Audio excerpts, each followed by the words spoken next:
Ak ste zvedaví, čo o vás hovoria hviezdy, tak by som vás rád upozornil na astrologickú stránku astrea.sk, na ktorú som vás už rok neupozorňoval, pretože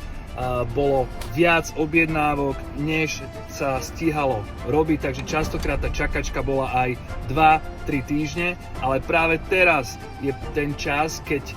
máte sebe tú chuť o sebe niečo viac zistiť alebo o svojich deťoch, o partnerovi, tak je správny čas, pretože tých objednávok je teraz menej, čaká sa na to len pár dní, takže na astrea.sk si viete vyťukať buď osobný výklad, ktorý má viac než 45 strán, alebo vzťahový, ak chcete viac pochopiť vzťahovú dynamiku, kariérny, detský a novinka je aj srdcový. Takže bežte na astrea.sk a naklikajte si tam, čo vás najviac zaujíma.